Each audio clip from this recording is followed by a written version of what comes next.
Okay, cool. Yes, I fixed it. I fixed it. All the audio should be coming through now. Okay. I managed to resume back exactly where I was, so I didn't have to leave for too long. I was gone for like 3 seconds. It worky. Hi, everybody. I keep forgetting I made Hika a mod. Okay. I haven't been back in so long. How's everyone doing? Hi, everyone. I'm sorry that the stream was so sudden. I had to kind of just do it. Um, I'm going to like tell you guys something that I've never spoken about before on this stream, but I'm just gonna say it like here, and I'm not gonna say it ever again. I have very severe stream anxiety, like a very severe level of stream anxiety. When I stream, it actually causes me a lot of anxiety. It takes a lot of my energy to like start, and but when I'm doing it, I'm fine. And so, one of the things I've been dealing with was that because I went on such a long break. And the reason I went on a break isn't because of that. I went on a break because I was working on my creator studio for Webtoon stuff with with the bros, and I was doing a lot of other work. But yeah, that's what affects me when I have to start again. And so I had to kind of just get out of my system to get started. Yeah, and so that's it. I'm never going to talk about it again. Don't worry. The only time I'm being personal on this stream. It's going to be an interesting stream today, I think. I have a lot of things I want to talk about. I have a lot of thoughts. And I have a lot of questions for you guys. So prep your brains because I need you to answer some questions when we get later on in the video. I've already asked one or two of you these questions, so it's not going to be like super new, but it would be a great time to share thoughts and let me know how you're feeling on the stream, and I can be hot takey because today's hot take day. Also, hello, Jimin's. It's the first 2 minutes of the video, man. Let me survive, like y'all need to make it easy for me to get monetized. I feel the same about VC. Oh yeah, no, Cloudy, I get that. But once you're in, right? Once you're in, it's fine. So it's getting over that initial like stress. But yeah, it's okay. I think it's good to like put yourself a little bit outside of your comfort zone. Because I do that a lot. I do that a lot.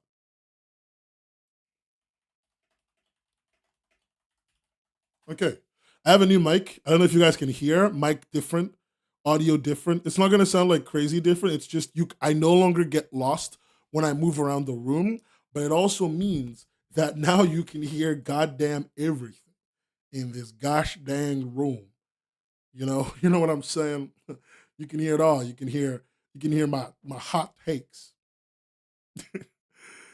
Um, that's what it is. I can't do anything about it. I tried. I've tried, but we live, we move. Okay, everyone seems okay. Everyone's alive. Hey, Crumbs. I have a lot of. I'm gonna talk about something that I think Crumbs is kind of invested in. Actually, no, I don't think Crumbs is invested in this. Whatever, it doesn't matter. We'll get there. We'll get to all the topics today and out more. Let's do the usual startup. It's supposed. Oh, by the way, I just want to say because of a specific person in chat, I was supposed to be starting today's stream with an entirely different ish, with a slightly different, mostly different studio setup. The main screen, but somebody hasn't finished their work, so I can't change the main screen yet. They know who they are. They're just slow. I'm not blaming. I'm not calling any names. I'm not naming anyone. I'm just saying. You know what I mean? I'm just saying. Okay. Okay. Let's get raw. No, not gonna do the Keemstar intro. Hello, everybody. 2024 is upon us. 2024 is Amogus. And welcome to another episode of the Webcomics Hubcast. I'm your host, Nen, alone. I'm still looking for a co-host, by the way. I am still looking for a co-host. If you are interesting, devious, have a gun, I really like a gun, you're welcome to join. Still looking for a co-host, a sidekick, a buddy. Anyway, enough about that. Let's just talk about what I've been up to at the beginning of this year. It's been a great start to the year. I went to MegaCon in January, MegaCon London. I'm going to a lot of conventions this year, and MegaCon sucked. It was bad, and like I have nothing good to say about it. I might go to the next MegaCon, but yeah, there's that to talk. But that we'll talk about that later. Um, I bought a lot more books. In fact, one of you guys sent me a book. I tried to post about it, but it's hard to post about. But I'm just gonna see if I can find the image. It was Renchu. Renchu sent me her book, and like she gave me the nicest message I've ever seen from anybody, and I felt so appreciated. I gotta say thank you. I will whenever people have to send me their books, I often buy your books, and then I often buy your books from you, and then you however you get it to me, I don't care. I don't mind paying for that too. But Renchu offered gracefully to send, and I bought the book because I had to pay. I need to pay you, but you know, I'm super happy that Ren sent that book airmail. It got to my house in like 2 days. Thank you so much, Ren. I gotta shout out to the queen herself. You know, um, and I've been doing a lot of Webtoon Studio work. Webtoon Studio is at its peak. We are still accepting a Webtoon. If you guys remember my Creator Studio for Webtoon application that I've been working on with my boys in the lab, the boys in the lab, and I have been cooking. You know, and we cooked a lot this last couple of months. And let's just say Creator Studio for Webtoon is doing super great. Expect the unexpected soon.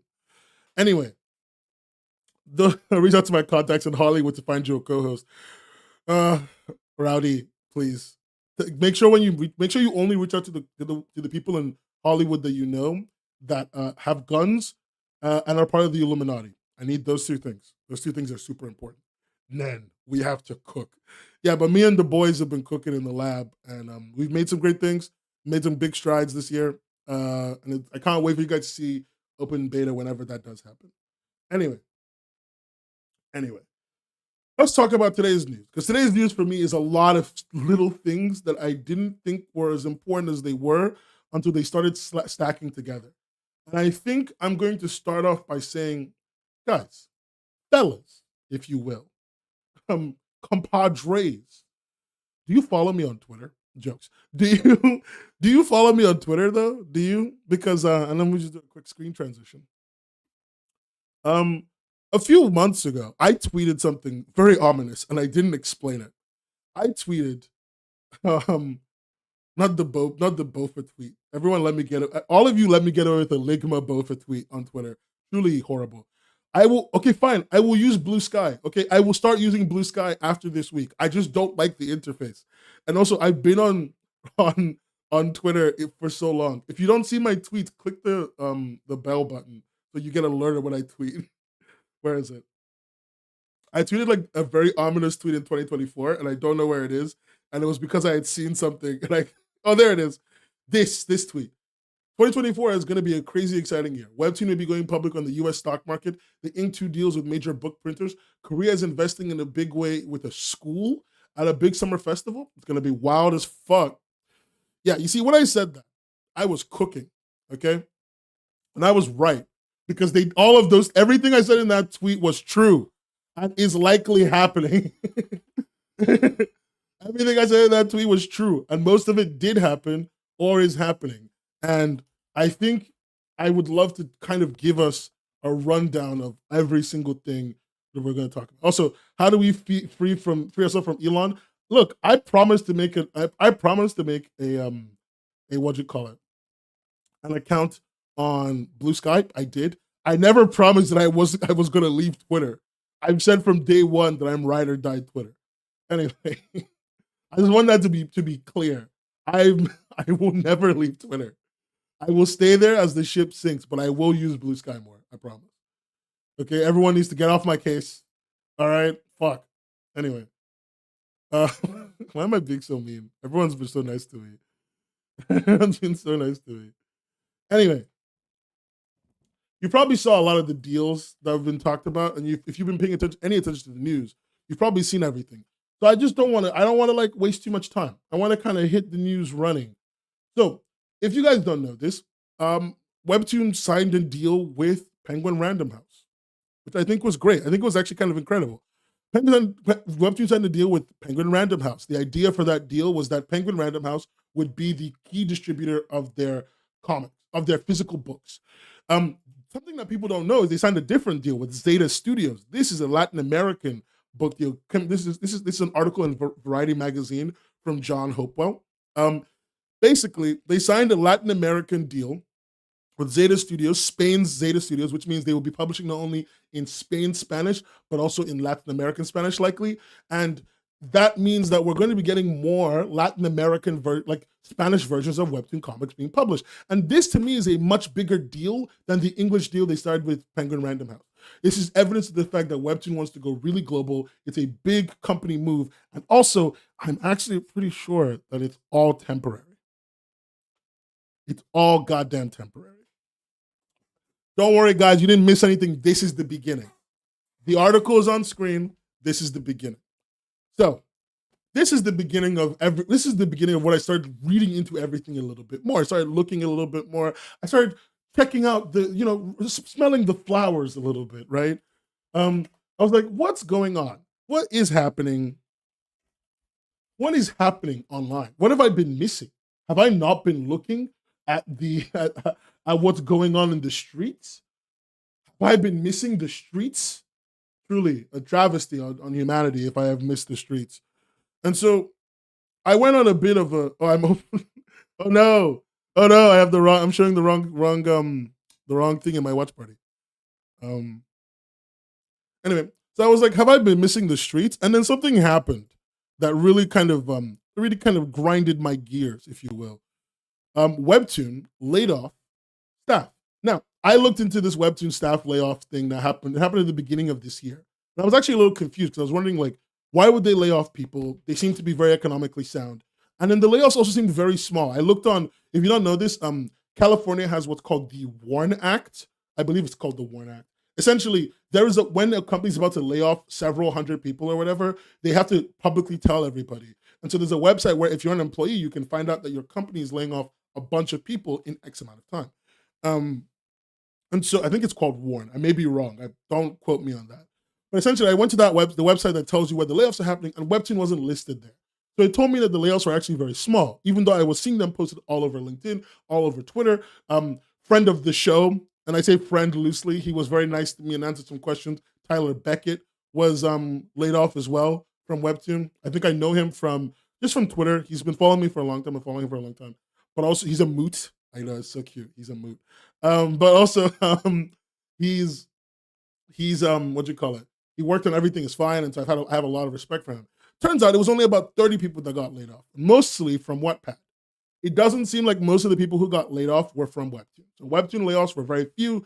Most of them were from Wattpad, and they were from Wattpad Webtoon Studios. The layoffs were kind of all over the place. I think it's a total of 30 people, about 15% of Wattpad's workforce, but a few people from Webtoon and Wattpad Webtoon Studios were let go. All of these two things, like, ping around in my brain, right? Like, Webtoon signs these big deals with Penguin Random House and with Zeta Studios, and then Webtoon lays off 30 employees, like maybe a total of like 50 employees among all companies that they're running in the U.S. region, in the North American region. Super strange behavior because it's not big moves. Okay, so let me explain what I'm trying to get at here. Companies often lay people off in one of two ways. They lay a lot of people off, or they lay like one or two people off because of poor performance at a time. Companies are not usually aiming to lay off a relatively large number of people off because it looks bad. It makes you look like you're not growing and shit like that. But it makes sense if you connect this back with a piece of news that I saw last year and somebody brought to my attention again. And this came from Korea JoongAng Daily. Naver Webtoon aims to go public in the US as early as 2025. So, they actually want to do this faster, by the way, just so you're aware. But this is a Korean JoongAng Daily article written by, where's their name? Lee J. Lim. Gotta always credit the journalist, Lee J. Lim. I actually reached out to them while looking into this article, and they told me that this is all they had, and so I'm pretty sure this is everything. But essentially, Naver's been aiming to go public. Naver Webtoon in the US region. So what does going public mean? Going public means being listed on the US stock market. Essentially, it's the greatest way to make money in capitalist America and in the capitalist world possible, right? You can make a lot of money. You can make a lot of money selling.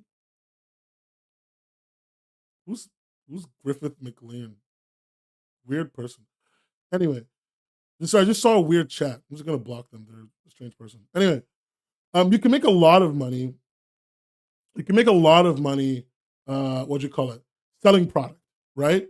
But you can make way more fucking money, way more fucking money selling stock on the stock exchange.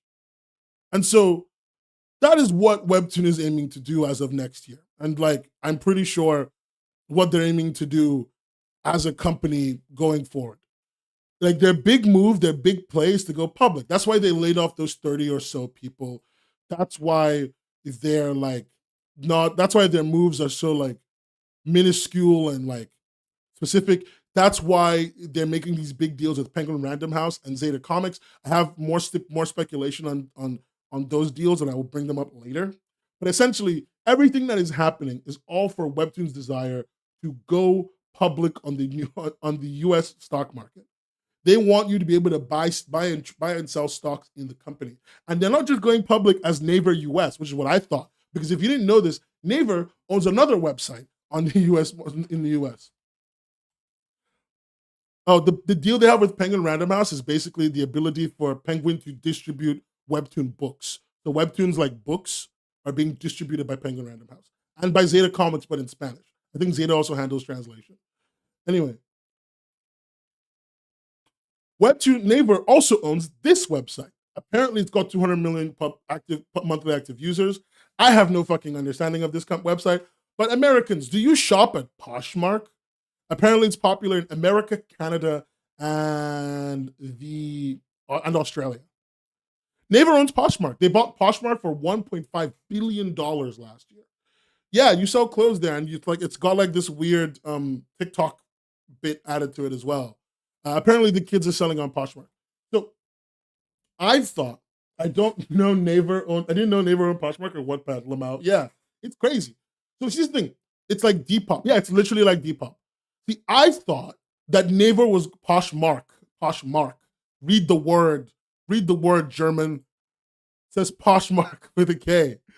Anyway, so see, I thought they were going public as Naver US, this conglomerate that controls books, like books, comics, and like clothing and stuff, right? I thought that's what they were going to be doing. I'm fucking wrong. I did not cook when I said that shit. And I'm saying that because Naver isn't just planning to go public.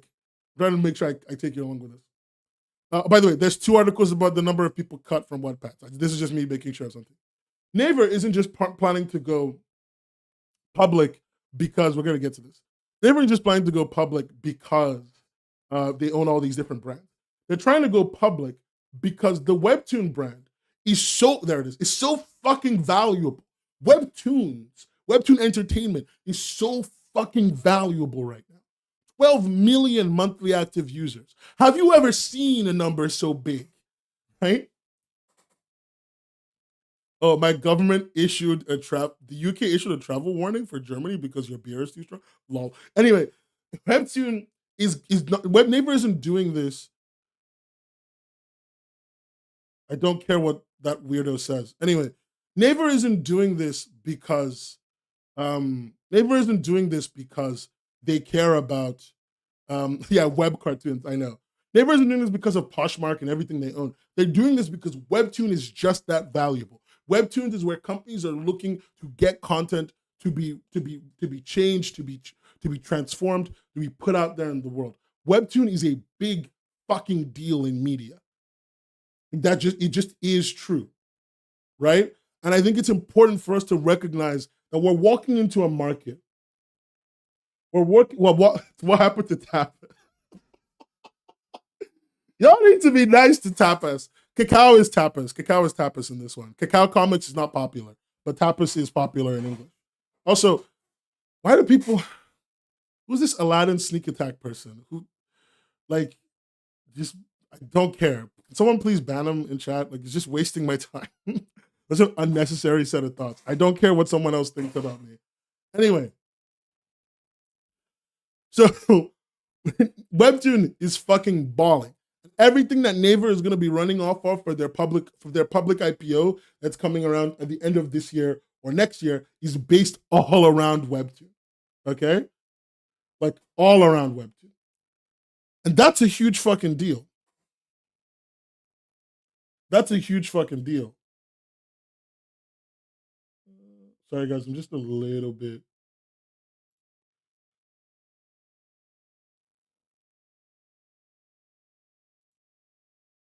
That's a huge fucking deal, right? And like for me, why'd it have to be Webtoon? For me, this has got me thinking some more stuff because I'll make you a mod. Okay, sure, Kylie, I'll make you a mod. You've been a good user.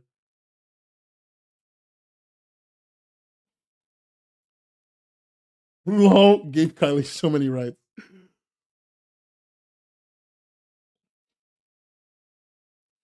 Well, the new, you need the new Webtoon profile, the relatively new Webtoon profile feature. Yeah, and like this is the thing. From what I understand, like this big push is all based around around like Webtoon as a company. And so I dug deeper and I realized that they want to go public as early as next year. And I realized that even that everyone, Abrams, every other company is trying to push out new graphic novel pushes. Then everyone's trying to get into vertical publishing. Like I need you to understand this as a person who works in the industry. I'm saying this to you super serious. Everybody's trying to get into vertical publishing. Not just comics, they want to get into vertical infinite scrolling comics. They want to get the Webtoon format in their shit. And I'm saying this to you because your brains are going to realize it sooner rather than later, hopefully. And then this article hit my radar. This is an article that was shared to me by a different friend, and it is about the incomes of creators declining despite the rise in annual Webtoon sales. Webtoon in Korea is doing so gosh dang hard, going so gosh dang heavy. Like Webtoon in Korea not only hit where is it? Hit $1.1 billion in annual revenue. Like Naver hit $1.1 billion US dollars in annual profit, not revenue, profit this year. And a big part of this fucking money was from Webtoon. Okay? A big part of this money was from Webtoon. And despite all of this money that Naver is pulling in, okay, with a decent chunk of it from Webtoon, I believe it was about 14% or so of this, no, more than that, was from Webtoon, right? Everything, transaction volumes are up, everyone's buying more, everyone's spending more on webcomics. Despite all of that, the income of creators is still on the decline. The income of creators is still going down and down and down. This is a never-ending weird spiral where they're making way more fucking money and we're making none of it. It doesn't help that they're also investing into AI tools in all sorts of different ways. And not in AI tools that are actually going to improve the space or increase or help the way we work or whatever, into tools that like intend to remove the artist. Webtoon is doing that. Kakao is doing that. They are investing money and they are investing time into it. I need you guys to know, actually, I need to say this here. I am not the most anti-AI person in the world. I think that there is a world where an AI set of tools are actually helpful because there's lots of things in art that we don't want to fucking do. And I'm sure that there is a way that we would be helped by a tool that actually tries to help us in our creative progress to move slightly faster. But I do not think that it is okay the way AI tools get developed in the current market, because all it does is do this one thing. It treats art as exclusively as a commodity. Nothing in the capitalist mindset has any value if it doesn't make money. Like, that is the problem with me for AI. Nothing in the capitalist mindset has any value if it doesn't make money, and they don't view art as being valuable as long as it doesn't make money. And that's why they think that speed up tools are going to help us, because they think, oh, well, speed up tools mean that you can make more money, right? Like, that's not how this fucking works. And that's not how people think. And that's my fundamental problem with this shit. So I'm just bringing it up here before I go on. Anyway, the income of creators is continuing to decline. despite annual K-Webtoon sales. Creators are making less money, working more hours. 60 plus hours a week is the standard amount of time Korean Webtoon creators are working right now. And despite the fact that there are rules in place to help them take breaks and take hiatuses and feel safe, fundamentally the industry is fucking with them. Like, yeah. And as Kylie says in chat, zero money times zero money is still fucking zero money. In fact, it's negative money because they take money from you, remember, for these tools. It's not about removing the artistry of the medium. I don't want to be so fucking lofty.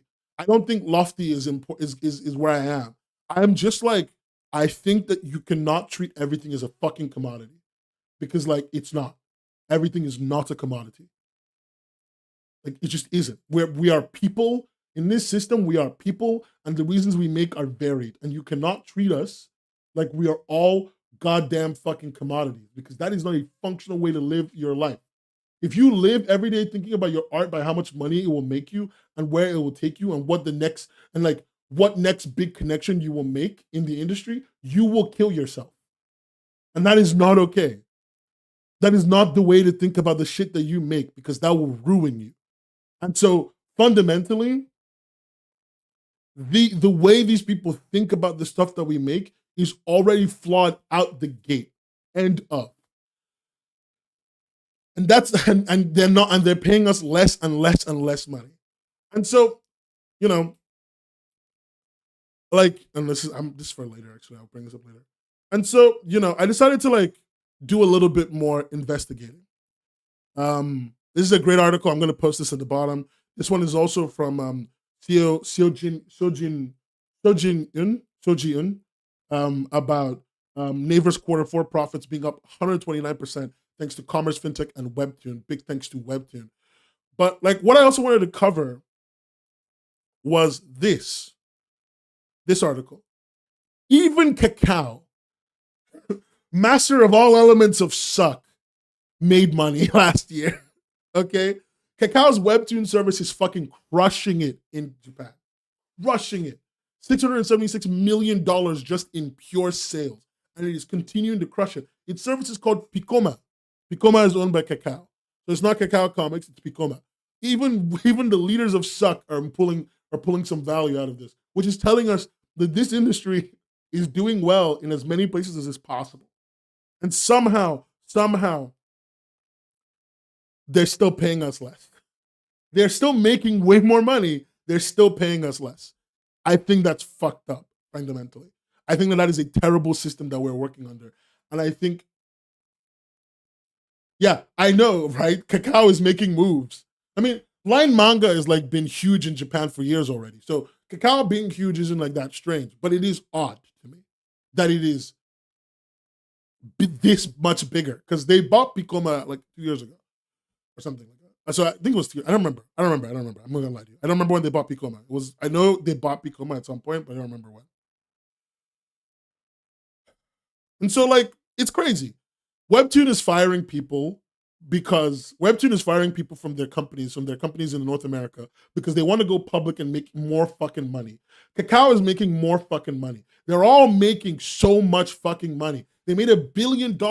I need to say this number again. This is comics, guys. The industry that everyone tells us makes no money. This is an art industry where everyone tells us that there is no money to be made. They made $1 billion with a B dollars in profit. In pure, unadulterated profit. I cannot overstate how crazy that is to me. Anyway, they pulled that out of their ass and they couldn't pay us some more money. Okay, cool. Anyway, I brought all of this because I have a couple conjectures to put forward. And I'm going to put those conjectures forward now, and you guys can tell me what you think. But let's start with the first one. I think that the fundamental reason why Webtoon is making it made the deals that they made with Penguin Random House and with Zeta Comics at the beginning of the year is a temporary measure. Going public, if you guys don't know, is a very difficult and expensive endeavor. It costs a lot of fucking money, it costs a lot of lawyers, and it costs a lot of time. Right? And one of the things that people find out when you go public is they see when you're spending money on things that may not lead to immediate revenue. So signing a deal with Penguin Random House Publishing instead of running your own publishing suite yourself, and even firing a few of the people in Wattpad Webtoon Studios that help bring a lot of the books out, is a great way to basically cut costs and offload responsibility to somebody else. So to Penguin Random House, to Zeta Comics, right? And you're doing that because in your report, it's going to be Webtoon has a relationship with Penguin Random House, one of the biggest publishers of all time, and biggest book publishers of all time. And Webtoon has a relationship with Zeta Comics, one of the biggest people in Spanish-speaking comics, in Spanish-speaking books of all time. And the best thing, actually, I don't know if they're the biggest. I'm not going to lie. I don't know where they are. But with Zeta Comics, the Spanish-speaking company. And the best thing for the company is essentially they're going to have great strategic relationships, and they're also pretty much the only, and I believe the first company to ever go public in publishing ever. I believe so. I'm not sure, but I've never heard of a different publishing focused company going public. And Webtoon is a publishing focused company. I mean, if you ask my buddy, my friend Queenie, they'll say that Webtoon is a data harvesting company masquerading as a publishing company. I tend to agree with that with her, but yeah, no, none of them. They're all privately owned. I think. I believe every publisher is currently privately owned. They just do their own thing. They're just huge. They're monolithic. But I've never been able to buy stocks in Penguin Random House. I mean, I could check. What's the worst that could happen? I could check right now.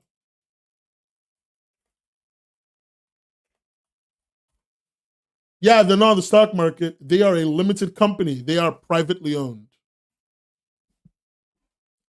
They're a limited company.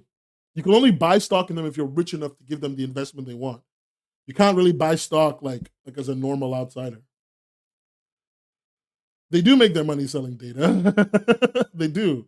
They sell the data in different ways. They sell your reading data to sell books. Oh, Mark, my beautiful boy, Mark from Flamen. I love Mark, my favorite little boy in the whole wide world. But yeah, like it's crazy. So I think that's why Webtoon made those deals with Penguin Random House and Zeta Comics. They're huge fucking deals that they're making because they want to basically offload responsibility for going public. It's also why they fired all those people, because they fired them strategically so they could trim down the company to make it look like they're not overspending on employees. And like, that's fucked up. Does 30 people minimum out of a job because you want to go public and make more fucking money? Just actual insanity. And they didn't have to do it. They could have gotten away with not doing it. And like, they did all that while they hired what's his name? God. He's from Impossible Burger. Yeah, David J. Lee. Webtoon hired, and like I'm just gonna get the bleeding cool article on this, but there's lots of articles on this. Like if you look around, there's an article from Publishers Weekly and from ICV2 about this. But essentially, Webtoon hired David J. Lee, the former chief financial officer and chief operating officer of. This is a different Lee. This is a different David. David J. Lee, former CFO and COO of Impossible Burger, and they've hired him as the now current CFO and COO of Webtoon Global, of Webtoon Entertainment Global, which is huge. This is the first time they've had a dedicated guy in charge of these things.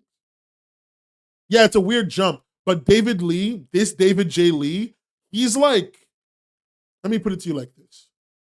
David J. Lee is like the kind of guy you hire because you're about to go public. You literally hire him to go public. That's what he's for.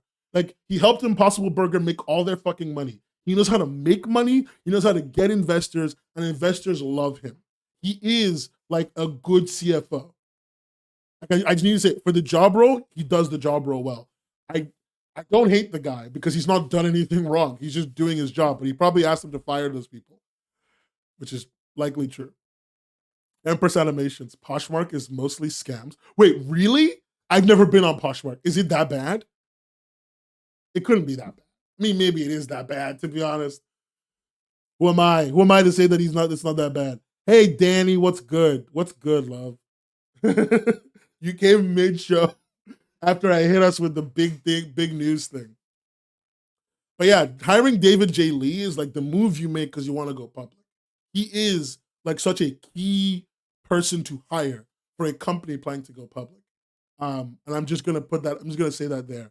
I didn't know Poshmark was that bad. Danny, can I ask you a question? Do you use Poshmark? Do you know people in Canada that use Poshmark? Does anybody know anybody who uses Poshmark? Or am I crazy? Am I the problem right now? Like, am I the weird one? I think Poshmark looks like shit. I asked my Australian friends. Nobody's heard of Poshmark. So I don't know anything about Poshmark. I'm just fighting for my life here, bro. My aunt uses Poshmark. So Cloudy's aunt uses Poshmark. Cloudy's aunt is like, knows all the good stuff. I've never ever heard of, yeah, because you're German. Okay, you've never heard of anything. Germans don't even know that the sun exists. In fairness, I live in Britain. I shouldn't be talking shit about weather, to be honest. I don't have the right. How do they scam? I wonder how people scam on Poshmark. I mean, it's a secondhand store, so it's easy to scam, right? We need to ask your aunt. Cloudy's aunt cooks. Okay. I've been like funny, haha, cutesy or whatever, but I need to say something really quickly. And I think this is relatively important to say. Webtoon going public. And this is something I want to say to you, like, hey, guys, I need you to pay attention. I need you to like fucking listen up. I'm gonna say something that is actually really relevant. All these companies going public, like Webtoon going public, all these big monetary moves being made are important things that I think you should start paying attention to. I like to believe that most of creators that are existing now are in the 18, not even 18, the 20 to like 20 to 30 range right now. I think most webcomic creators are in there. Financially stable-ish enough to deal with making art, but not stable enough that they could like quit their day jobs. 20-ish to 30-ish right now. And I want to say this to you guys because it's the smart thing to tell you right now. You are at the beginning of a market. Oh, Webtoon going public. It means being listed on the stock exchange. It means you can buy stock in them. They're going to be a publicly traded company where the public, me and you, can buy and sell stocks in the company. We can buy and sell ownership of the company. Hopefully that makes it a lot clearer. I'm sorry I didn't say that at the beginning. But going public means you are going to be publicly traded. Cool. Huge. It's huge, right? Thank you. Finally, you get it. Anyway, most of us are in the age of 20 to 30, okay? 20 to 30 is an age range where we're relatively financially safe enough that we can actually spend a little money. And I'm going to say something to you that's very important. You are watching an industry that is unfolding before your very eyes. And it's in a very big space. And this is going to be a very huge and very important experiment. If Webtoon succeeds with going public and coming out of that with a decent stock price, because if you don't notice, Naver US trades at $200 a stock. And they are a multi-faceted company that does search, fucking webcomics, commerce, fintech, and everything. Webtoon is trying to launch with Webtoon being the backbone of this shit. And I am trying to tell you to buy Webtoon stock.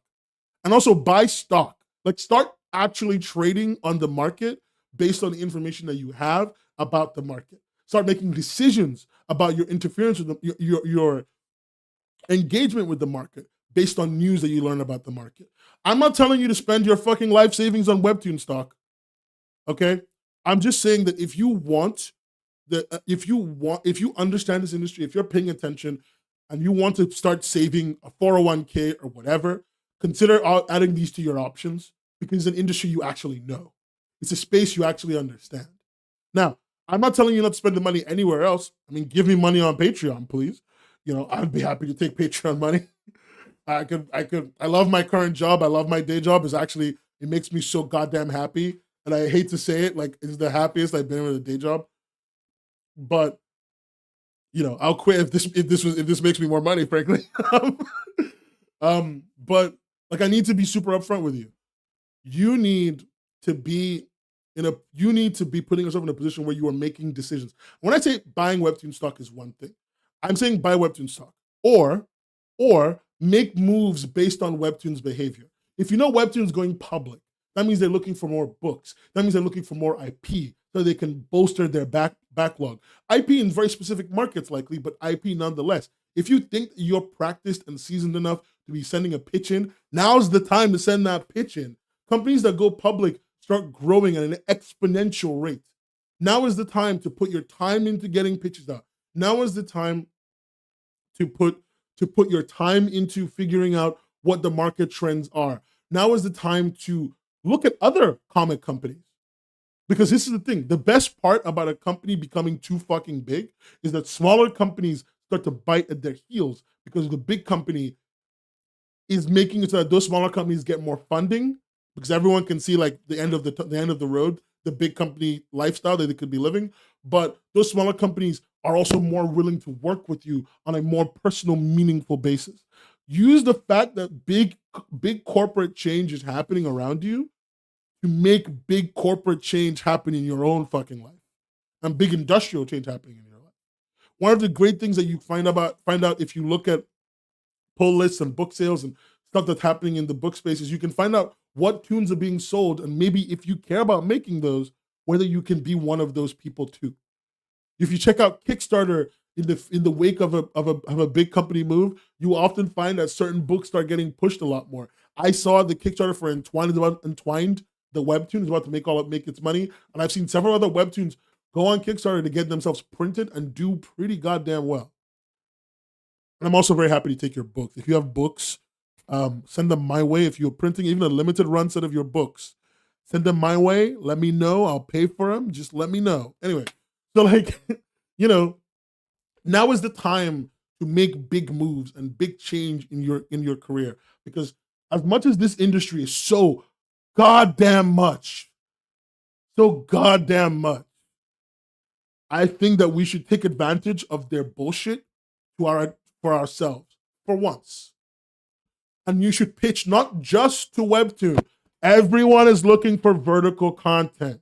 I need you to know when I say everyone, name a publisher in this industry, they are looking or thinking or perceiving vertical content right now. It's in their cortexes, bro. They're willing to look and they're willing to put time in for it, especially if you can produce it at a high volume. Now, that might mean you getting a team. That might mean lots of different things. My point I'm just trying to tell you is like, you are in the gold rush and you are the pick and the shovel. This is the one time in your life where you get to be that person, that role. Yes, there is a recession at the same time. Don't get me wrong, but you are in a bit of a gold rush and you are a pick and a shovel. You're not the gold. You're not the gold and you're not the guy looking for gold. You are a pick and a shovel for a company if they so use you appropriately and if you use yourself appropriately. So I recommend that this is the time that you take some fucking action and you get yourself out there and you get yourself seen. Because otherwise, I don't know, bro. But also, if you don't give a shit about that, like, who gives a shit? I'm going to level with you. If you don't give a shit, you don't give a shit. None of the stuff I do gets pitched because I don't give a shit. Like, like I'm going to level with you. I wrote a script for Cloudy. Cloudy doesn't even know this. I wrote a script for Cloudy that I've been meaning to send to Cloudy. I haven't sent it yet because I've been super busy. But like, I'm going to pay Cloudy, it's going to get done, and I'm going to shelve it. I wouldn't even tell you guys I made it. Only one person will know it ever existed. Yeah. I wrote and drew a whole comic over December. None of you know about it. I've posted, I drew it on paper, traditional. I've been having a lot of fun. So like, you don't have to post your shit. I'm just letting you know that if you wanted to, now's the time. I hate to be that person because I'm not trying to be like hype beast, whatever. This industry is still cringe. But like, whenever we get an opportunity, we should fucking take it. That's all I'm saying to you. That's all I'm saying to you. Okay? Hey, Tireborn. Oh, fuck. I just remembered you DM'd me like a month ago about something you needed. I didn't read it. Tireborn, I'm reading the DM that you sent me now. I will read it today. I'll get back to you today. I completely forgot to respond. Like, I'm so sorry. I've been so deeply busy, but I'm so sorry. Hey, Thomas, how are you? I keep saying Thomas like he's like German or French. He's Chilean. I should just the line between wanting to make books and wanting to make sure I don't tear my hair off from getting stressed and a good stressed out and a good relationship with my work. It's a complex line. A complex line. And I think let me put it to you like this, Sim. I'm a workaholic. Like I'm just saying this to you directly. You guys know how much work I put into the stream, how much work reading about stuff. I'm just a workaholic by nature. I have a problem. It's not healthy. I work way too goddamn much. Right? And like, because I do that, I can tolerate a certain level of like doing this until I pass out. Now I'm gonna respond to the Diaboard because I really want to. But like, I can tolerate a certain level of doing this until I pass out, right? I work so much and I work and I work and I work, and then I just keep going until I stop. Because that's the way I've conditioned myself right now. It's what I'm used to. It's not normal, but that's where I am. And I think that if that's where you are and you're okay with that, to an extent, as a person, and you know how to cope with that, and you're fine with it, do your thing. But I would recommend for most people, if you want to have a healthy relationship with your work, I really recommend setting work hours and not working on Wednesdays. Like, if you want to have a really good, healthy relationship with your work, set work hours for yourself and do not work on Wednesdays. And that's it. Like, don't work on the weekend too, but do not work on Wednesdays. That's what I found has been the easiest thing, because one of the biggest problems of being a workaholic is even when you set work hours, you always break them. You always break them. So Wednesdays is a great way to reset and remind yourself that you only work 8 hours a day. And that's what I do. I like, that's what I do when I'm trying to be healthy, right? I don't work. I work. I don't work on Wednesday. I work Thursday, Friday. I don't work the weekend, and that works.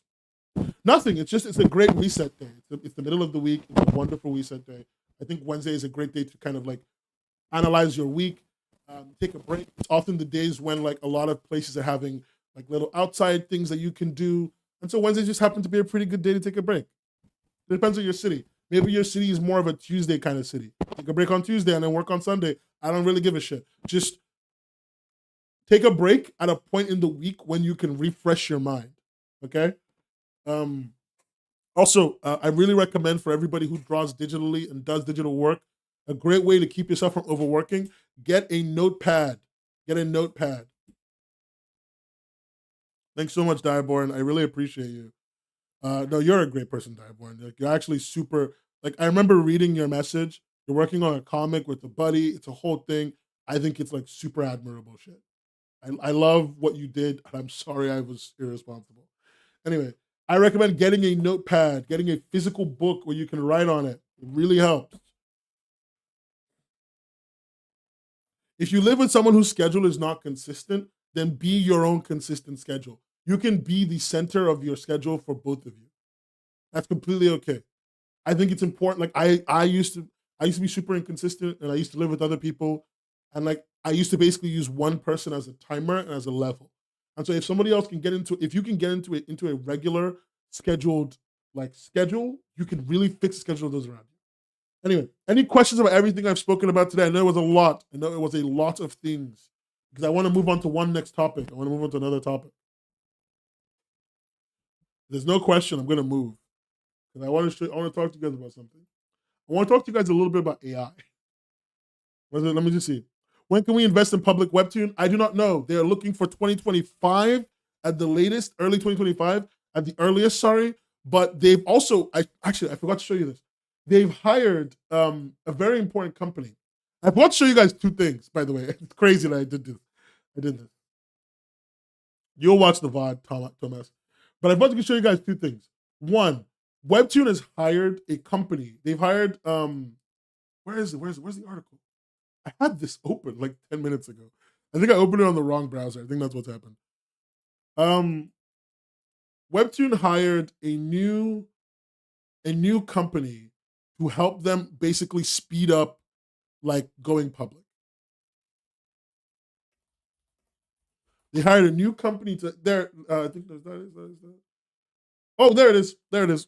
I found it. Okay, cool. Let's show you this thing. Bloomberg Law. Webtoon hired what you call it? It's taking it off because they're making me pay for it. But they hired Goldman Sachs and Morgan Stanley. those two to help them go public faster. Okay, they did that, and also I actually forgot to show you guys this. Really forgot to show you guys this. It's a really big deal. Korea is making huge investments into Webtoon. Yeah, web cartoons. Just get over it. Get over the web cartoons. Korea wants to create a Netflix of cartoons and webtoons. That's the reason why you're seeing so many more webtoon adaptations than usual. It's also likely why most of them suck. Two, and also I'll be doing reviews on a lot of them. But two, and more importantly, Korea wants to start. It wants to do a big webtoon festival in Korea this year, and they want to start a webtoon school, kind of like how Japan has manga schools. Some of, I think, earliest of which were government funded. Maybe, don't remember. But these are the two things that are happening from the Korean government. It's going to be a fucking bonkers year if any of this goes through. F's in the chat for Tapas's YouTube of webcomic. Guys, don't be mean to Tapas. Don't be mean to Tapas. Okay, fine. Fuck it. F's in the chat. Can I get an F in the chat for Tapas's YouTube of webcomics, please? Can I get an F? Can I get a POG and an F, please? Thank you. Please just drop your Fs in the chat for Tapas. Thank you so much. They're still alive, but 400% forgotten.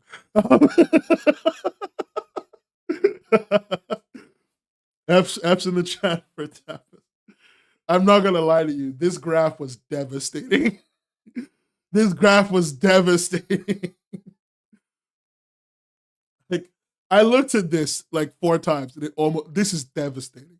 Like, I honestly, if somebody tweeted this about me, I would end it. I would end it all. It would be so over. Like, I couldn't live with this being my life, bro. But Manta is crushing it, dude. Manta is actually crushing it, dude. Holy shit. Like, Manta showed up from nowhere, crushing it in the industry. It's wild. Well, let me see. Festival's cool. I wonder what that would look like too, Blue Mouse. It's gonna be very interesting. If there's a festival, I'm just gonna let you know. If there's a festival, I'm going. I'm literally going to be there. I will spend as much money as I have to be there. I'm not even fucking with you. I would drop everything. I would get as many people as possible to help me go. I've been learning Korean for months. Okay, 안녕하세요. I'm here to kick ass. 안녕하세요. I'm here to kick ass. But yeah, I'm like really practicing my Korean. I know it's coming. If it does, I want to be ready. Billy is from China. Billy's from China. Do not upload on there. Your shit will be jacked. Your shit will be jacked so goddamn hard, dude. God. Only upload on there on Billy if you make enough money that you don't care. Like, you mean Tapas's niche, like content niche? I don't think they have a content niche anymore. I don't think any platform has a content niche anymore. I think they're working really hard to get rid of their content niches. I would actually no. Let me take back what I said about Billy Comics. Do not upload on Billy Comics US. Upload on Billy Comics China. Upload on Billy in China if you can. Do not upload on Billy in the English version. It's not worth it for you. As an English-speaking creator, there's lots of platforms, and I would not bother with Billy US when you could go to Billy China if you have a Chinese translator and get a whole new audience of people in China, which is way more valuable than Billy US, personally. So like if that's what you're looking to do, if you want to go to Billy, learn some fucking Mandarin, dude, and maybe some Canto and upload on there. Like, do your thing.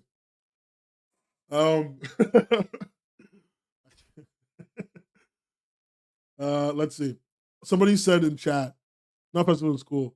I've been thinking we could share a document with some names of alternatives or publishers who are interested in Webtoon format comics, now that you mentioned it.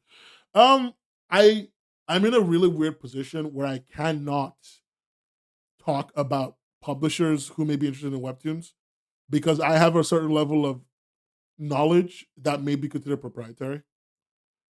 And so I cannot talk about it, but I can look at a list that somebody else has made and be like, that's a good list. I can do that much. I can't tell you though where to go, but I can help a lot with platforms and alternative places to publish.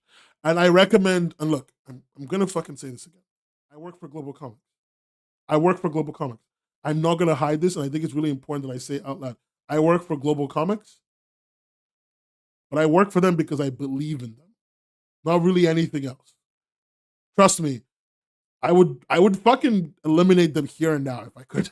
If there was anything they'd done wrong, here and in this call right now, I would rag on them. I would drag them through the mud. But I think they're the only people in the industry right now, at this moment, doing what I think is best for the industry. And that's why I work here. Do I think everybody should go there? I don't know. It's up to you. I think there's a lot of things that need to be changed, but I think they're the only people in the industry right now that's a platform, especially doing what I think is good for the industry. I don't think they're always shooting. They're always shooting in the right direction. I do think they're often trying to shoot in the correct direction. I think that's super important because in an industry that is actually so predatory, I've not at any point in time witnessed predatory behavior ever, like ever.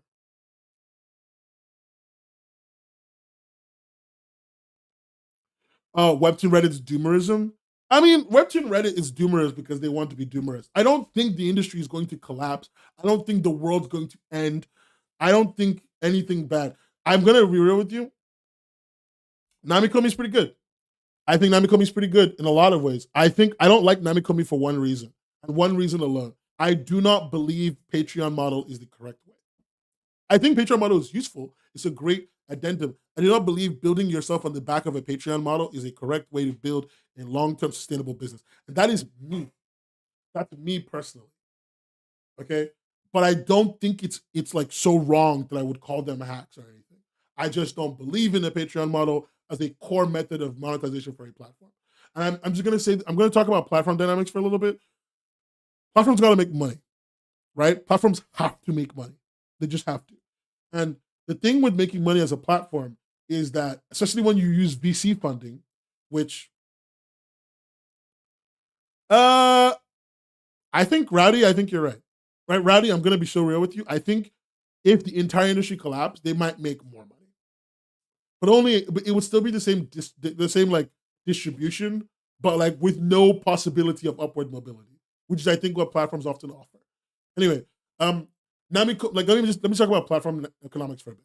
Platforms have to make money to survive, and depending on your monetization system, your platform incentives will shift. A great example is Webtoon. Webtoon's money comes from ads, right? And because of the ad revenue requirement, they really care about people who are getting as much ad revenue as possible, and that's it. If you're not getting the ad revenue, you don't give a shit. It doesn't matter if you have a very dedicated cohort of readers. It doesn't matter if you have an ever expanding cohort of readers. It doesn't matter if you bring new people in. It doesn't matter if the same people show up forever. All Webtoon cares about is, do you get that ad revenue? That's it, right? And if that's all they care about as a company, their incentives are almost always going to be around getting content that gets ad revenue. It's why you've seen the crazy influx of Korean content, is because they realize that scanlators have been taking their views essentially, and they're like, if we had those comics, we would get that ad revenue. We would get that money. We would get those views as ad rev on our platform. That's how their brains are working. And I think that incentivizes a certain kind of behavior that's very just call me Slouty. Slam. Your mom calls me Rowdy. My mom calls you a dick. Anyway, um, no, like I think that platforms, I think that platforms incentives that are built around ad revenue often lead to the behavior we're seeing Webtoon exhibit. It's incredibly predatory and um, incredibly for themselves. If the only way you make money, no, it's not over, Vidro. We still go. We're talking about. If the only way you make money is through ads, it changes your entire incentive structure for who you promote, who you work with, and how artists make money on your platform. Especially because you often offer no alternative ways for those artists to make money. Webtoon said they've been working on a tipping system as an alternative way. It's been 2.5. It's been 3 years. The last time I spoke to a Webtoon rep. Tipping system is still being worked on. I spoke to a high level Webtoon rep. Tipping system is being worked on. I think Patreon percentage is non-sustainable for one reason and one reason only. I think Patreon percentage, and this is about a platform that offers their creators a Patreon-like system for making money. I think Patreon percentage for a platform, a Patreon-like system for a platform, is unreliable because of the way it works on a per creator basis. Essentially, you're relying on a handful of your whale creators to make you most of your money. That's my issue with it. you're relying on a handful of whale creators to make you most of your money through that Patreon-like system. And if those creators get big enough, they'll just leave. Like they will just leave. They'll get a nice publishing deal with somebody that promises them way more money than Patreon's making them. If they can get it, and if they're big enough to be having that, they will take it, and they'll just go. They will have mainstays for sure. They will have people who love them and people who stay there. But I don't know what the long tail of that is. So I'm talking about I'm not talking about Patreon, the company. I'm talking about this style of monetization. On a creator essentially gets given money by a reader, and that's it. Just so everyone knows what I'm talking about. What GC's method? GC's method is a whole platform subscription, kind of like Netflix. So it's the Netflix model of a whole platform subscription that pays out and divides based on readership behavior for anything that is within the paid tier of content. And that's what it is right now. I think it's evolving. I cannot speak more on this than that. I hope you can forgive me. I don't really give a shit about NDAs per se, but a lot of people I really like and respect as people are working on this. So I'm trying my best to not talk too hard because I like them and they're my friends and they're my coworkers and I respect them a lot. I really do. Trust me, if I didn't respect them, I would just say that here. I have nothing to lose. But I really respect them. Yeah, everyone can make a subscription, a comic behind the site subscription, and get revenue if they have hella readers. They can. Like, let me put it to you like this. Somebody said, I remember a creator, one of the people I was talking to, if you could get 400 subscribed readers through Global Comics, you could make upwards of $1,400 a month. If they were only reading your work, you could make upwards of 1,400. You could make as low as like 300 to 400, but you can make lower. If you have 400 people who are subscribed to the platform, reading your work, and just your work, you can make over $1,400 a month. About 14, a high number. It's a big number. But somewhere in the 1,000 plus money. But if you could also make a little bit less, but it won't be like crazy low. But let's say they subscribe to the platform, and the platform subscription is like $10 a month. Like 8 to 10, no, it's $8 a month actually, if you buy it on the website. Let's see, Thomas. I think if they offer things that allow creators to not need to go like from, for example, an editor, a way to print and distribute your comics physically, they will make me want to stay. I think so. I think platforms need to offer you more. Is that possible to reach or is it hard? I think it could be very hard. I think it depends. I think it depends on your audience and the kind of person you are. Because the thing is, like, much like Netflix, you make money when you bring people in. A lot of these newer platforms require you to bring people in because they all have comparable views. So you're needing to figure out what is the most economically viable way for you to make money. Somebody said, "Is the future bright or is it dark?" The future is bright. I mean, no, it's gray. It always is gray because this is capitalism, dude. This is capitalism, my dude. When is the future dark? Often. When is the future bright? Rarely. When is it gray? Most of the time. I hate to be that person, but it is gray. The trouble is none of my fans want to pay for anything.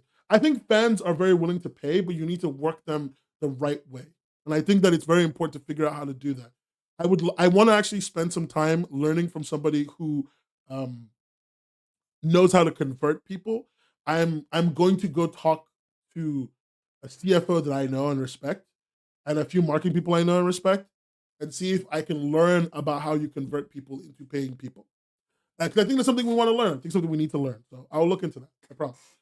I think if Webtoon didn't require such a detrimental working condition and maybe better pay, I'd consider wanting to sign with them again, not gonna lie. Yeah, I mean, they don't make it easy to be there. I think one of the things about Global Comics, I'm gonna tell you a conversation I had with the CEO. This is a conversation I had before I worked there. So this is before I had any reason to give a shit. It was after I made that video where I basically slammed on them as well, a little bit. I spoke to the CEO and I said to him, I think that the schedule that creators are put under is not great. I think that a healthy industry should provide methods through which their creators, especially ones that they're paying, can engage with the production and publishing system without overworking themselves and while being paid a reasonable amount of money. And I was responded very positively. I can't tell you exactly what was said because When they said that, then I got hired. Then yeah, which was a surprise to me. So it was weird, but I can tell you it was very positive. The thing it was very to me it was very important. It was a very important part of the decision making process for me. And I know that one of the people I work with, when I express certain opinions and certain views about protecting you guys and protecting everyone around us, while we may not always see eye to eye on how to do it, I have never spoken to anybody where I work that makes me concerned about that. And I've never spoken to anybody at Namikomi that makes me concerned about the protection of creators. I need to say that really importantly. Everyone I've spoken to at Namikomi is fucking bitching, bro.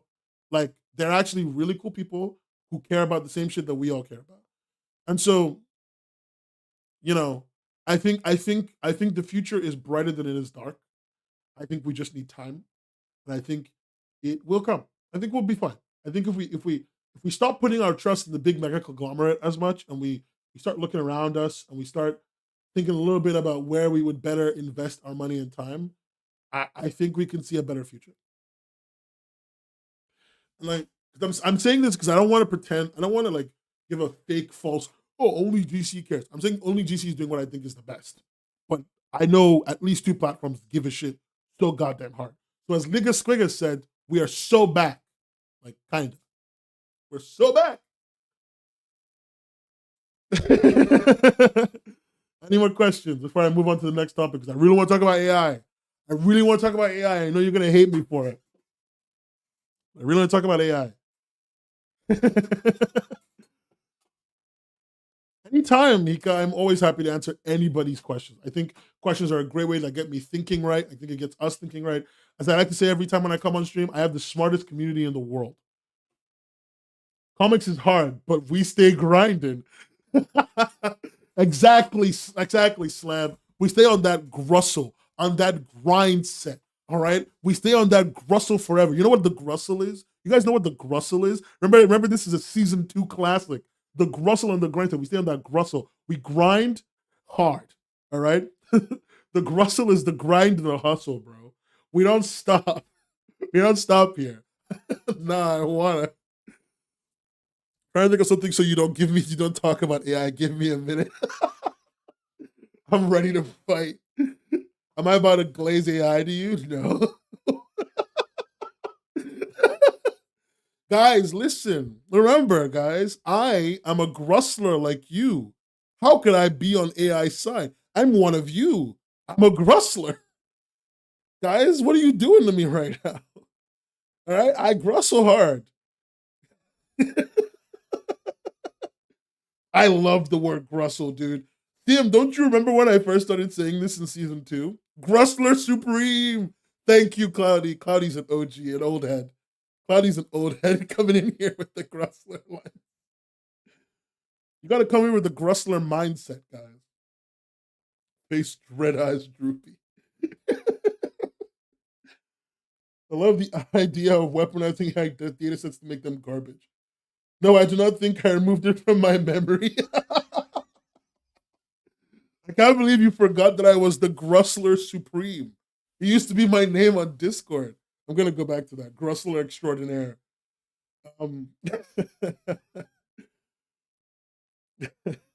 So stupid. Also, I'm just this is the dumbest thing I'm gonna mention.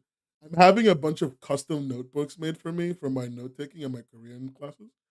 Um, if anybody knows a custom notebook maker, do they make like diaries and journals and stuff? A custom bookmaker?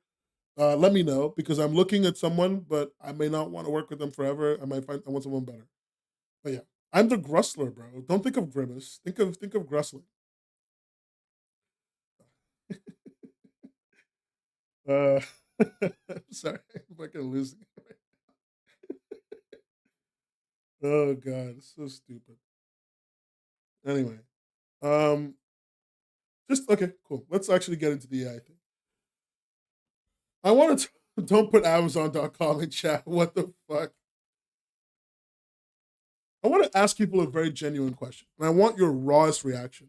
Do you know what Sora is? They used to call me the Grussler Monarch back in college. I love it. Sounds like a creature. Do you know what Sora is? All right. F's in the chat if you know what Sora is. I want to see some F's in the chat. I want to see some Twitch chat behavior right now. Drop your F's in the chat if you know what Sora is. And if you don't, just write a W because you're living life better than we are. Kingdom Hearts. Living true. Living strong. My chat F I just found out. Okay, let's talk about Sora. It didn't approve your bad AI joke. Hika can approve your jokes on Twitch. I don't know why he didn't do that. Okay. I'm gonna show you guys something. I'm gonna hate it so much, but I want to show you guys two videos. And I'm gonna start with one. Okay, real genuine warning. I need you to do me a huge favor right now, and like if you are afraid of monsters, if you are afraid of creatures, if you have like crazy like uncanny valley effects on your body or anything, do not look at the screen.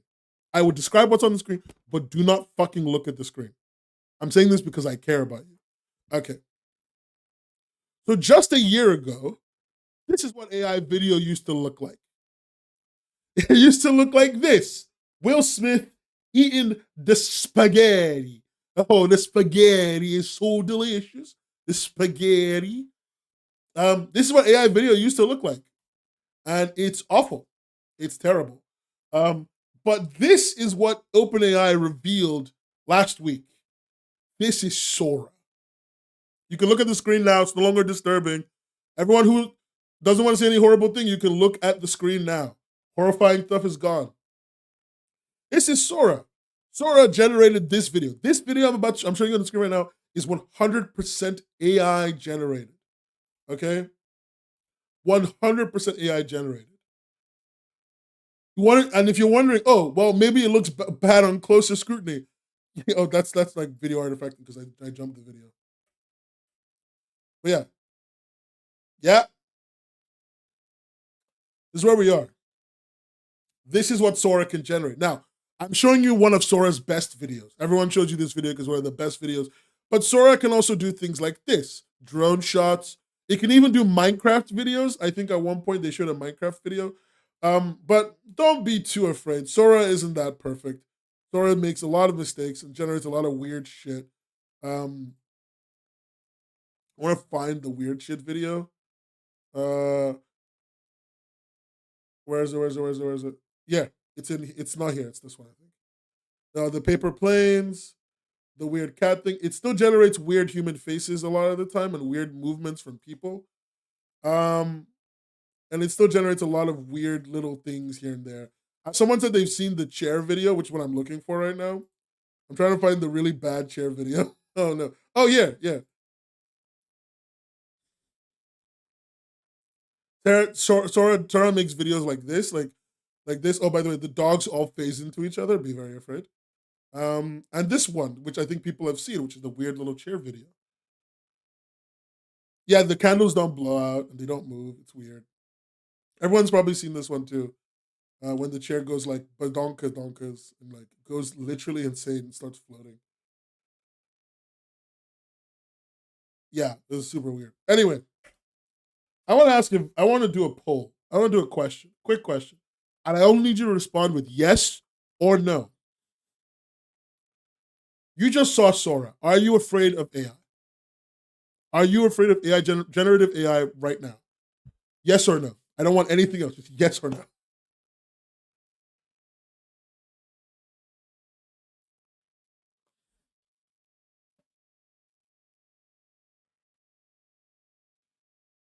I just want a yes or no. Are you afraid of generative AI?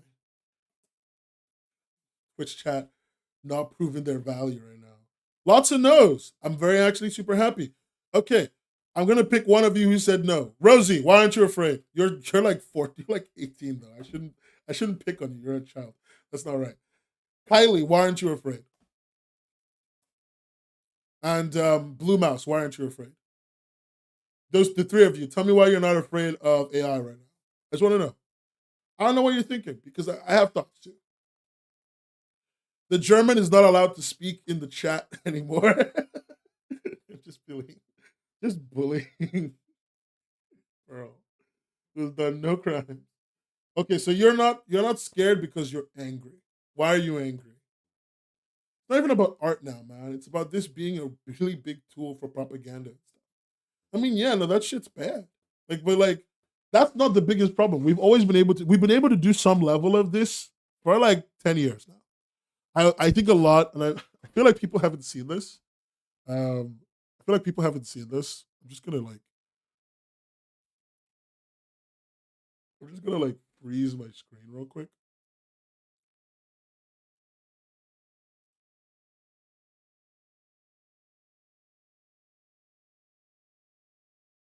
I feel like people haven't seen this, but um,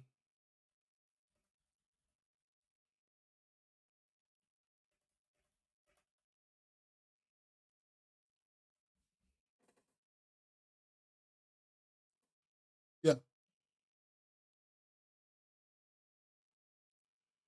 Okay, cool. This is like an old video from Good Morning America. I'm gonna show you something, and I really want to show you guys this because I don't think you guys remember this. Can I say hi to Crumbs from Twitch to YouTube? Hello, Crumbs. Yeah, you can. You can talk to Crumbs across the thing. Oh, there's been a lot of chatter. Let's see what the chatter says from Kylie. Because I'm angry. Also, I know I am disgusted. Also, I know basically everything else in tech recently that the same people who got into has died as soon as they moved on to something else. And then Rosie says, I don't like to see AI generated stuff, but there's nothing I can do about it, Lamau. If I let that stuff stop, maybe kissing my dreams goodbye. Cool. And Boomau says, I know it costs a lot of money to keep up. I'm not convinced it'll be sustainable in the long run. I think these are pretty smart takes. You see, I chose the three of you because I wanted to see what you were all saying. You all said really intelligent things. And I'm bringing this up because this AI generated stuff for me isn't new. And I'm older than you guys for the most part. So maybe this is just because I'm a boomer. Call me names or whatever. Call me old. Say I'm going to the old folks home or whatever the fuck. But when I was a kid, this was a video I watched a lot growing up as a big tech nerd.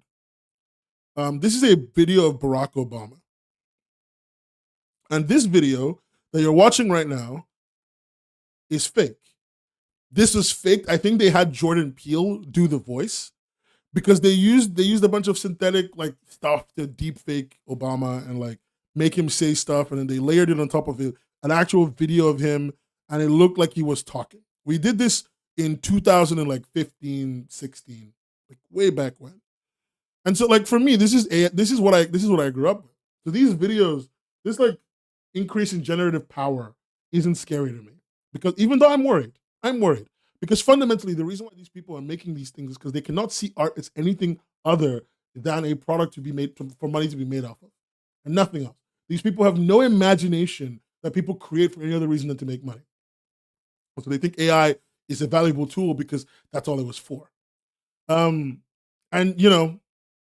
for me, I think that the future of content is going to have a lot of these weirdos in there. And I think that there's stuff that could be done to stop them. But I'm fundamentally unafraid of how far it will go right now. I think there's one or two things need to happen for me to be afraid, but they haven't happened yet, so I'm still living.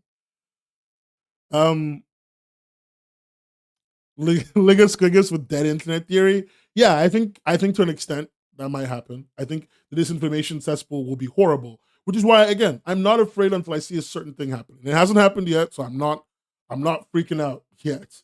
But I will freak out when that does happen. Sim said, given the fact that they said they'd let writers go homeless, I know they're going to use this completely, and I know they're going to use this completely to completely kick artists out of their work. Yeah, I mean, I think so. Visiting my parents in the normie bubble right now, and I'm shocked how AI imagery has already seeped into everyday life, and they can't even recognize it. See, that's the thing I didn't realize. I didn't realize how many normal people see AI imagery and don't notice because I can see it immediately. There has never been a generation of AI where I haven't been able to tell if it was AI or not. apart from that one webcomic where I just didn't care, in fairness, that one webtoon where I just didn't care, because I don't think it's AI, but it could be. Um, but I just didn't give a shit. Apart from that one webtoon, I have almost always been able to tell when something is AI. When I see AI video, when I see AI anything, my brain can see it. I don't know what it's seeing, but it can see it. Then Seashell says they're gonna put a super realistic grandpa being beaten up and tell you it was a crazy feminist who did it, and everyone's gonna believe it. The disinformation life is gonna be crazy. Disinformation goes crazy, bro. Disinformation goes wild as shit.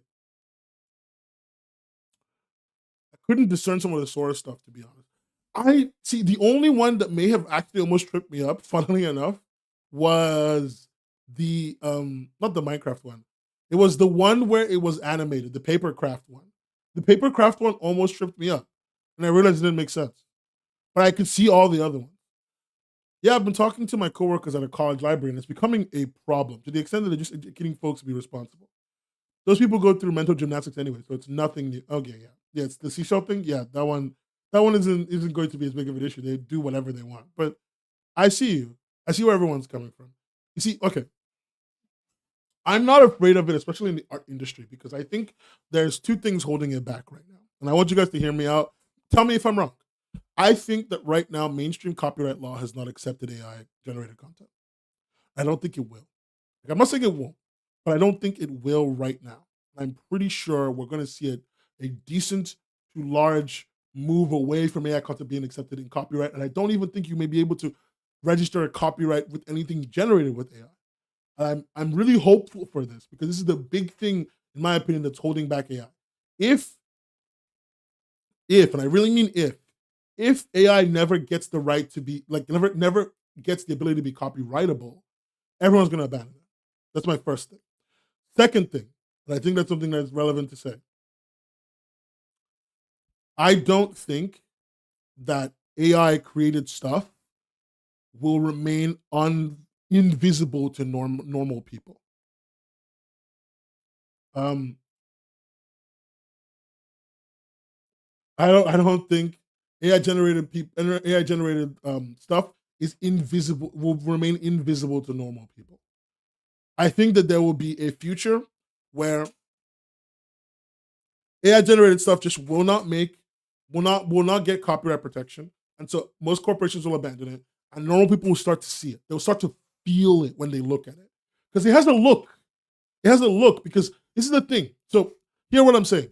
The New York, this one of the things happening right now at this very fucking minute, with large language models that are being used to generate news articles for news organizations, is that they're getting notoriously bad at writing the news, because they're all trained on previous news articles, and there are no new news articles in those niches. So they often are having to train themselves on data that they generated to make new data. And so we're getting, right now, they're struggling to make news articles. It continues to look original with AI generation, which tells me that there is a long tail of this. There's a long tail of this where, one, these things all get worse. Inbred AI continues to become a problem. And two, humans start to see through it very quickly. Very, very, very, very, very quickly. It just takes a little bit of time and a little bit of complaining.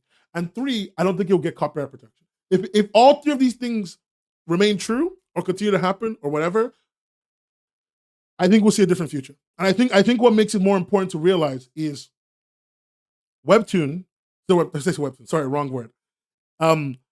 Is AI knows this too.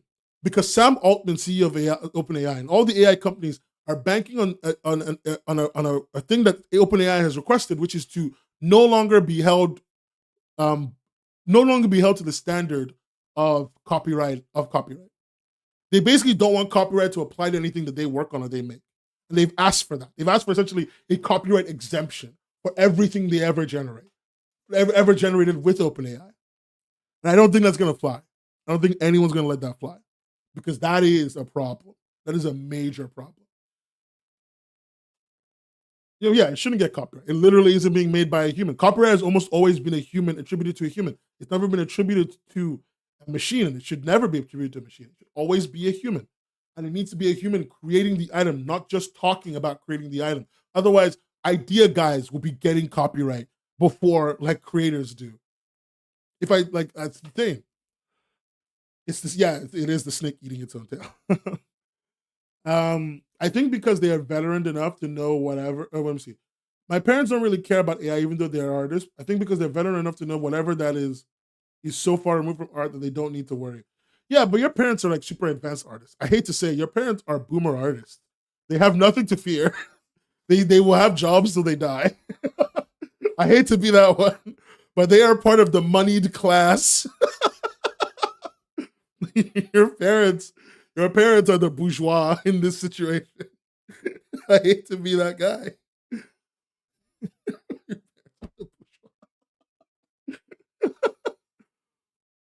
Law, what? You can't exempt yourself from copyright when you're using works that aren't public domain. Yeah, but the thing is, OpenAI has become a closed source company now. So we actually have no fucking clue what they are training themselves on. Sora, we have no idea what Sora was trained on. This is the thing I was saying why Sora can't be replicated. Nobody knows how they made Sora. They used to have to tell everyone how they made things, but they've become a closed source, closed company. So we have no idea how Sora was made.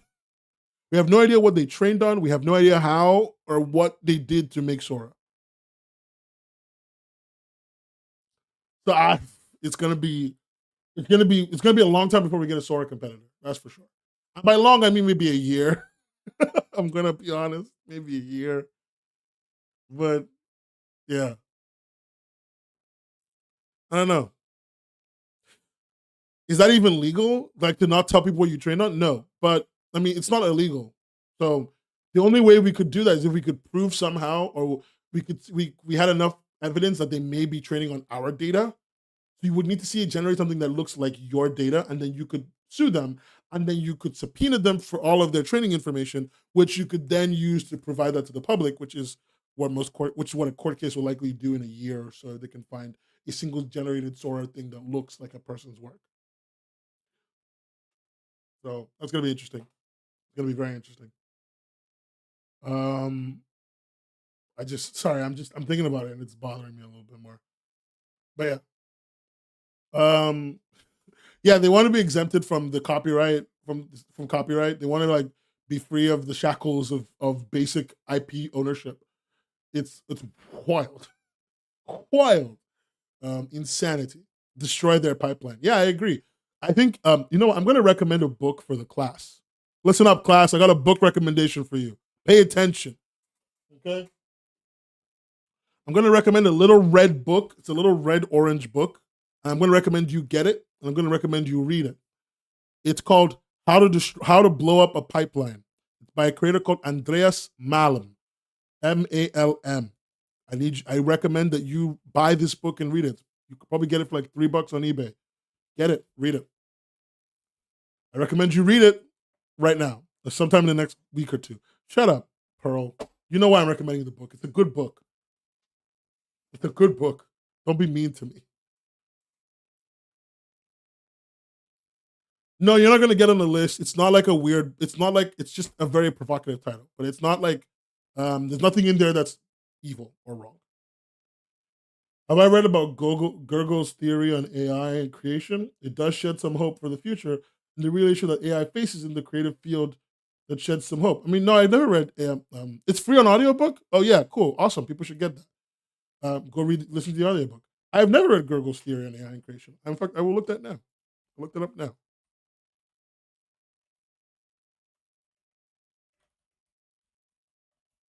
I feel like I'm saying gurgle when I should be saying goggle.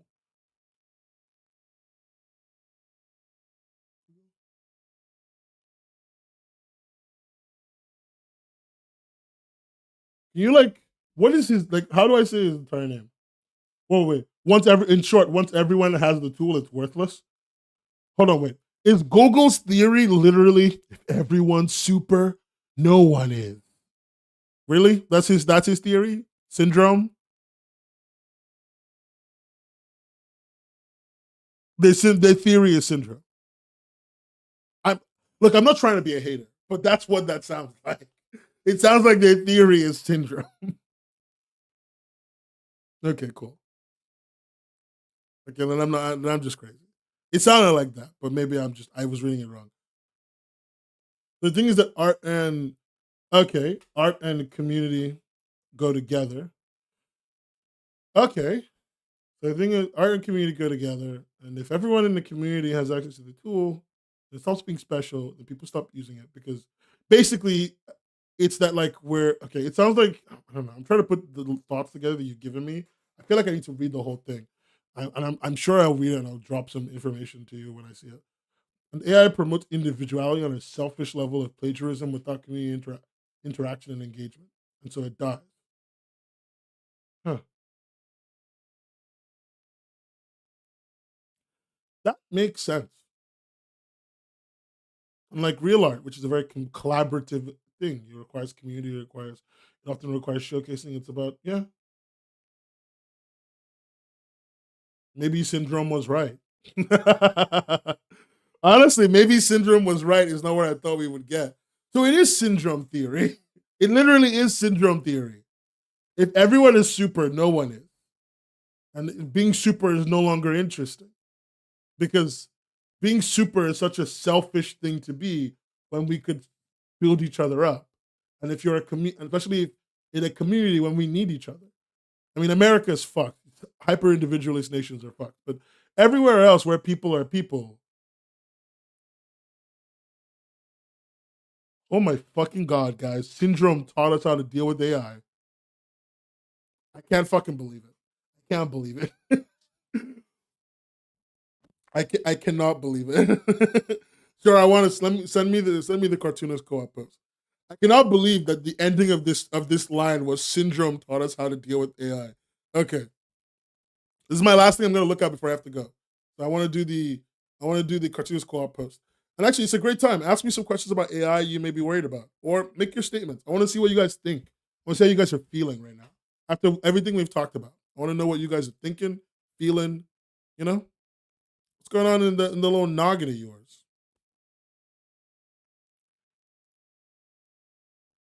Let's see. Let's read the cartoonist cooperative on. I really like the cartoonist cooperative. I wanted to work with them for a very long time. I wanted to like do something with them. I just haven't figured out what I want to do with them. Okay, let's read it. Let's read the cartoonist co-op as a group. This is on cartoonist.coop slash journal slash AI. We've waiting for natural stupidity to make waves. I just want to make art and live. True. Based. So, no art without workers. Where we stand on AI. We, the artists of the cartoonist cooperatives, demand publishers, employers, and anyone commissioning artists to prioritize the labor of human workers. As united artists, we call upon any maker of generative algorithms or AI tech to democratize the use of and access to generative AI tools. Our demands on employers are as follows.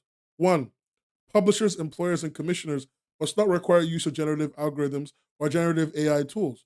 Payment and timescales for any creative project must respect the needs of digital and especially traditional artists.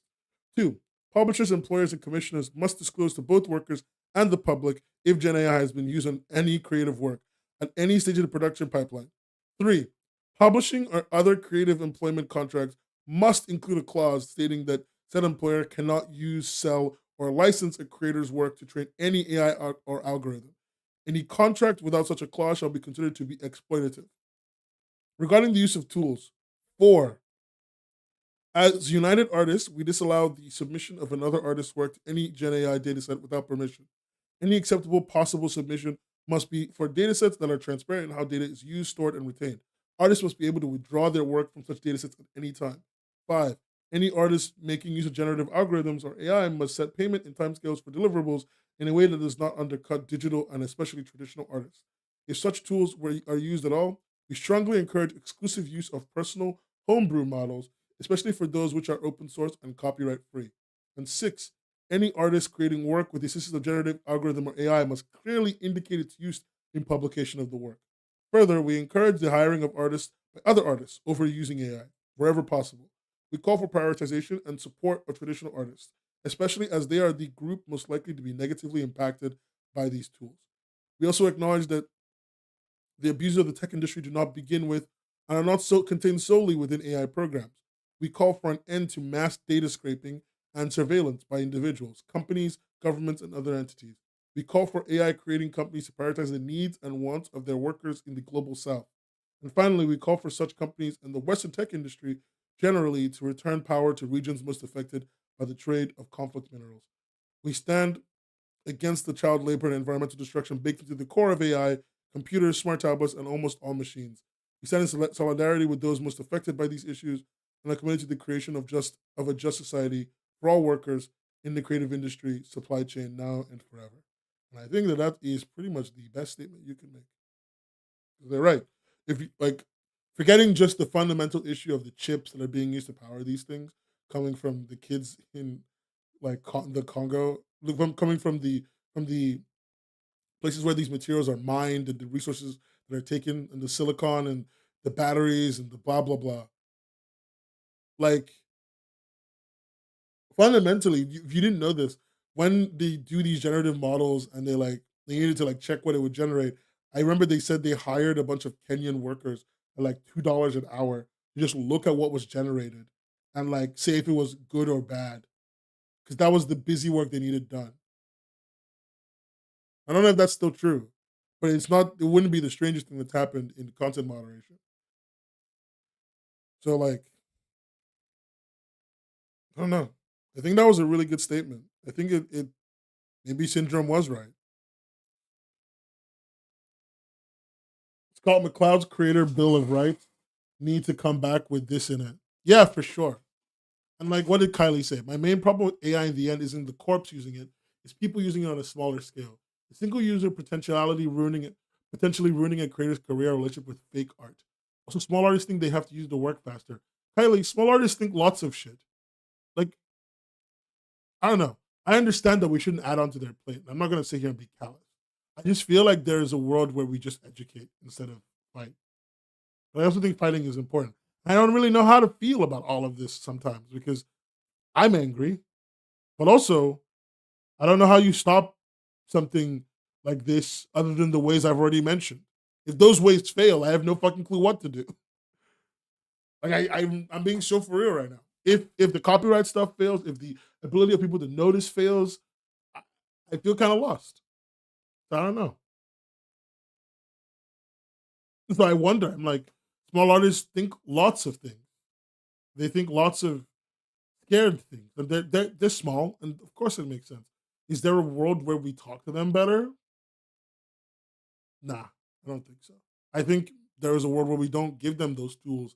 They feel like they have to rush and they feel like they have to like move faster. Oh, shame. Public shaming. Bring back the stars. Like I'm trying to understand the situation like holistically, okay? I'm trying to be holistic right now. And I'm listening to you. I'm not just saying it and saying I'm right. I'm listening to you because I don't think I'm right. When you decide to kick people out of work because you want to cut corners with something like this, sense of humanity is not positive. I agree. I don't think anyone should be kicked out of work for AI. And I think, and yeah, these people, as I said before, everything's a profit margin. We are not people. We are cogs in a machine that they've made. They suck. Like a lot of them suck. Most of them suck, frankly. I'm not gonna sit here and pretend like they're good people. The tech industry hires people in underdeveloped nations and for pennies, it's so evil. Yeah, they do that so constantly. They do that so constantly. The amount of moderation that's kicked over to places like Kenya and then they underpay them is insane. Like I'm talking about this because like we're all in the wake of late stage capitalism. It's great. We love it, and I mean we hate it. And so I'm just trying to figure out like I'm trying to figure out what we do, how we move forward. What is the best way to move forward? And I'm trying to understand if I'm being holistic enough, if I'm thinking far enough, if I'm thinking deep enough about this. Because frankly, I don't know. I'm scared, bro, a little bit worried. I just don't want us to, I don't want to wander into this space in comics and like wonder to myself, what could I have said and what could I have done that would have made things better? And so I'm trying to think of what will make things better. I'm being like for real right now. Being really vulnerable right now. But yeah, I don't know. Maybe you just think I'm super wrong, and that's actually very valid. Because I probably am kind of wrong or very wrong. I don't know how much yet. De-incentivize AI use, but I don't know how. I think we have lots of questions. And I think maybe I need to talk to someone about this to learn. to learn. Maybe I need to talk to a government official about it.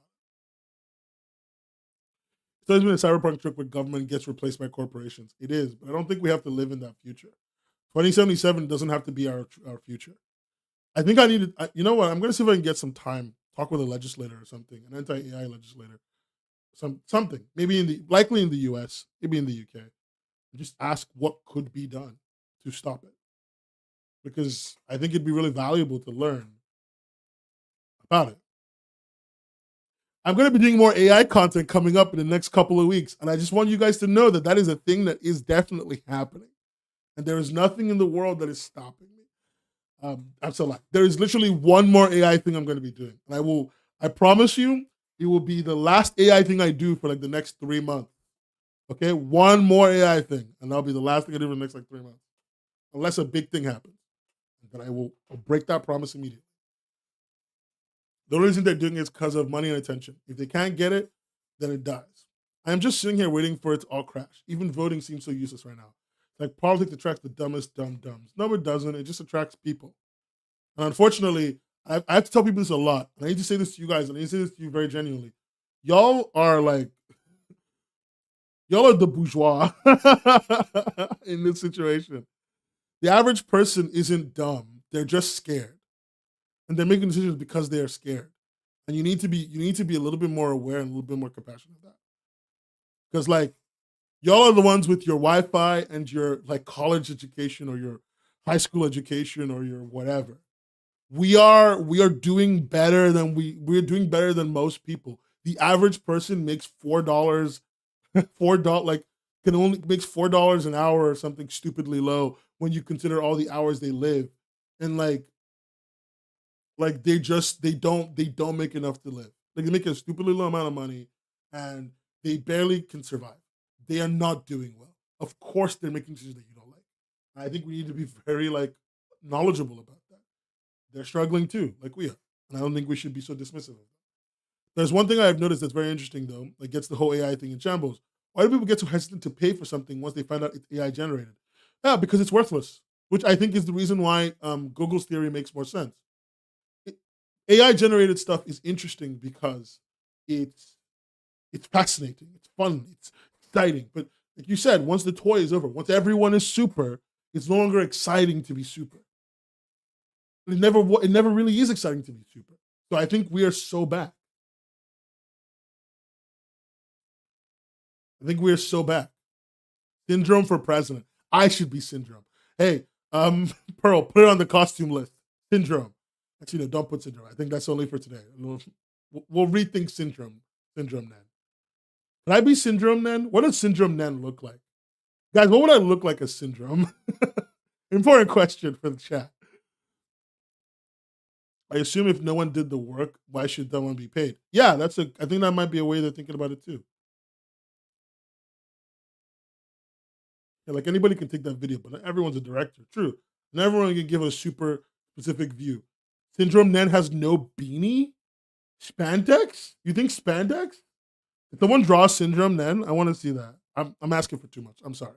But I do want to see Syndrome Nan. If anyone's willing to send me drop a Syndrome Nan in the chat, in the Discord, which if you're watching the stream and you're just listening to me talk, join the Discord, discord.webcomicshub.co.uk.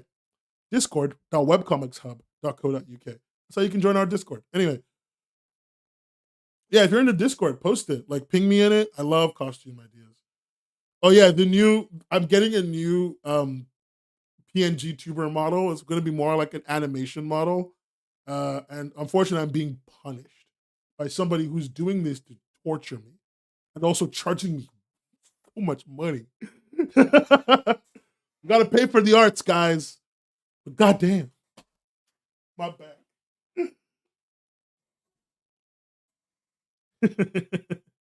Okay, there's lots of thoughts. We've thought a lot. We've thought deep. We've thought hard. I don't want to waste too much more time because I think I want to kind of go. I'm gonna be honest with you guys. I'm gonna go make myself a Cinnabon in the oven, and also I'm gonna watch some Benoit Blanc on my TV. That's why I'm talking like this. So, um, semi-realistic Nen PNG. Is this semi-realistic? I don't know. But yeah, it's gonna be an exciting year. I've got lots more streams. I've got lots more videos. Can you? I'm gonna say this from me. I'm gonna do some basic self promo because I don't self promo enough, and my editor told me that I don't self promo. So just real quick, please go on the YouTube channel and check out my newest video. It's a summary of the contest, and I did that yesterday. Where is it? I did that recently. Summary of the contest. Go watch it. I'm pretty proud of it. It was great, and I'm super proud of what happened there. Oh, it has 395 views. When did this happen? Go watch it though. I want more views on it, and share it with your friends. I'm going to be making more videos this year, more and more videos, and I'm super happy that you guys are this most supportive community ever. Look at Squiggus made the first comment, and I responded instantly because King was on time.